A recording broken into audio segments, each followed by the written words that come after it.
Everybody, this is this guy's first time on our stage. Let's make him feel welcome. Shane Carter Murray.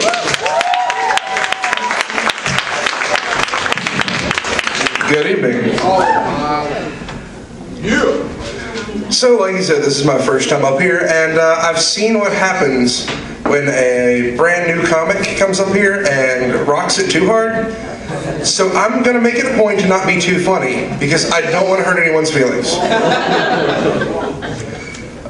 I do have some great friends, and that's how I got into this in the first place. Alice Blair out here, who those of you who've been coming recently know, she killed it every time she's been up here, and well, and I just want to emphasize that I have some great friends.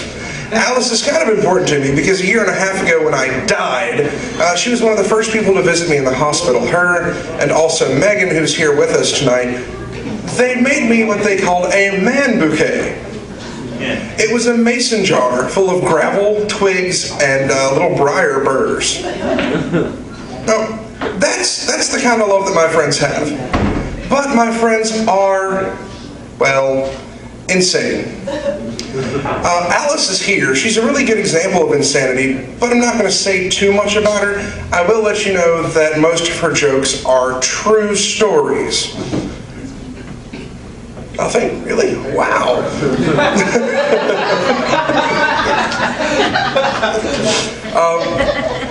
Another good example in my group of friends is a buddy of mine named Quotes. I used to introduce him by saying, "This is Quotes." We call him that because he hasn't had an original thought in years. Well, one day he pointed out to me very firmly that he absolutely hated that. And I realized that A, I was the worst wingman ever. B, he needs all the help he can get. And C, he's got a mean left hook. So, another friend of mine, I'm not going to name names, because she's a wonderful person, sweet as can be, always there to help, never turns her back on a friend, but she's really not up to mental combat. I don't want to say she's stupid, but she's so slow she gets in her own way.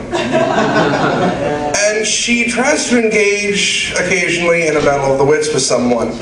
Now, I've heard her bringing a knife to a gunfight, but she brings a handful of tapioca. Now, speaking of my friends, I'm getting to the age now where a lot of my friends have children. I've never been a big fan of children, especially when I was one, but that's starting to turn around. My ex, who, that's a story for another time, she had a toddler while we were living together, and he was a great kid, loved me to death. Never did call me dad, thank God. But, you know, I did actually hear about the little bugger.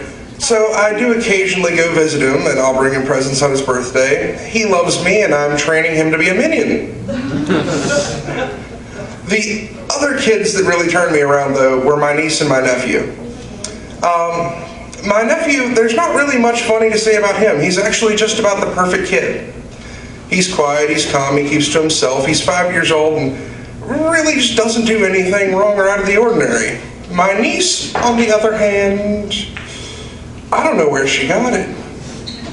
The kid is insane. She's dynamite. She's like on the go non-stop. She's 8 years old now and is finally starting to settle down into a normal human being routine instead of a Jack Russell Terrier routine.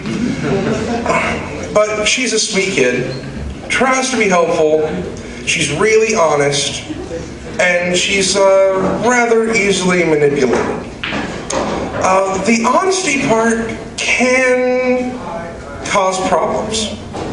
I was seeing a girl for a little while, took her to a family function, and my niece pops up. "Uncle Shane, I thought you'd be with someone prettier." Ouch. I heard that.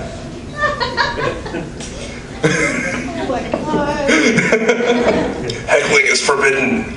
No, but she's also impressionable, and that's been a good thing for my sister. as she tries to convince my niece to eat new foods. When my sister wants my niece to eat something new, she calls me up and tells me about it. And next time I visit, I'll make the horrible, horrible sacrifice and eat that food in front of my niece, who will then immediately start devouring it. We realized this trick would work when I was eating beef jerky. Now, my niece had never ever had beef jerky in her life, but seeing me eat it, she had to have it. And even though her first bite, she clearly hated it, she kept eating it. Well, this trick was brilliant. And it also worked on my mother's cats. Those little fur balls decided they wanted to steal corn on the cob every time we sat down at the table. Now, the impressionability of this kid has also occasionally caused problems. One time she overheard me discussing with her father a rather bitchy, obnoxious neighbor they had. I was a little, how do we say, intoxicated at the time, and I made an off-color comment. I said, "This bitch needs some cock."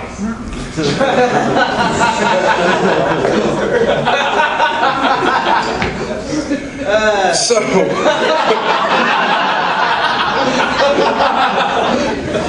I get a phone call from my sister a few days later. My niece has apparently gone down to the basement, gotten into her dad's tool pile, taken out a tube of caulk. Next time she sees the neighbor, she hands the neighbor this tube of caulk and says, "My uncle says this will make you nicer." That was an awkward phone call. I really need to watch myself around these kids. But in closing, I really just, want to point out, a lot of people have tried to make an ass of me. And, that's just really unnecessary. I'm perfectly capable of making an ass of myself. Yes.